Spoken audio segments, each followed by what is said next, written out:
Halo, berjumpa lagi dengan Lensa FPC.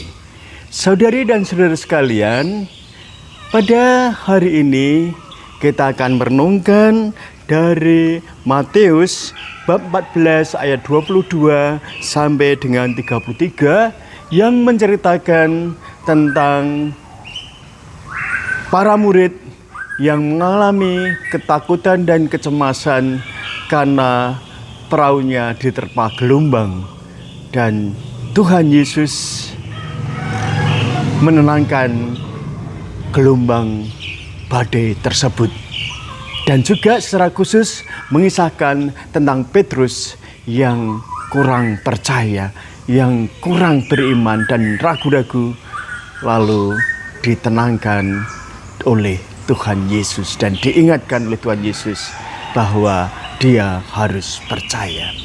Saudari dan saudara sekalian, kisah Yesus datang dengan berjalan di atas air. Ketika perahu para murid diombang-ambingkan, gelombang dan angin sakal menunjukkan bahwa ia hadir di tengah-tengah badai hidup, meski cara-caranya melampaui akal manusia. Kita punya pengalaman bahwa Tuhan hadir. Kita bisa menyapa Tuhan dan merasakan kehadiran Tuhan dalam keheningan, dalam ketenangan. Tapi juga Tuhan hadir dalam situasi yang seringkali kita alami dalam kesukaran, kesulitan, badai, dan juga permasalahan-permasalahan yang kita hadapi. Dalam situasi yang seperti itu, tentu hanya satu hal yang kita butuhkan, yaitu percaya dan datang kepada Tuhan Yesus. Petrus memberanikan diri berjalan di atas air menuju Yesus. Tetapi ketika ia mulai ragu dan takut, ia tenggelam. Yesus segera menolongnya sambil menegur, "Hai orang yang kurang percaya, mengapa engkau bimbang?"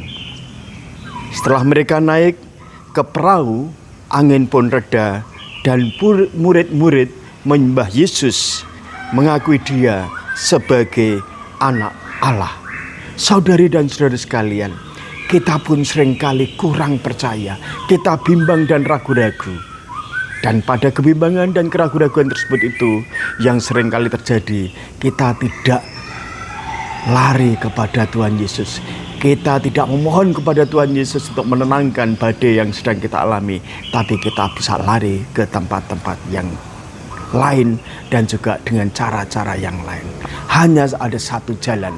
Ketika kita mengalami keraguan-raguan, ketika kita mengalami kebimbangan, ketika badai menerpa hidup kita, yaitu percaya kepada Tuhan dan berpaling kepada Tuhan agar Tuhan Yesus datang menyelamatkan kita, agar Tuhan Yesus datang menolong kita. Karena Tuhan Yesus juga sudah mengatakan kepada kita, menyampaikan kepada kita, "Datanglah kepadaku, aku akan memberikan ketenangan."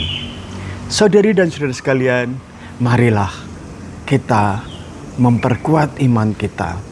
Marilah kita datang kepada Tuhan Yesus ketika kita mengalami keraguan-raguan, ketika kita mengalami kebimbangan, agar iman kita dikuatkan. Dan kalau kita mengalami badai kehidupan, yakinlah Tuhan Yesus akan datang menolong dan menguraikan kesulitan dan juga permasalahan yang sedang kita hadapi, dan kita akan tenang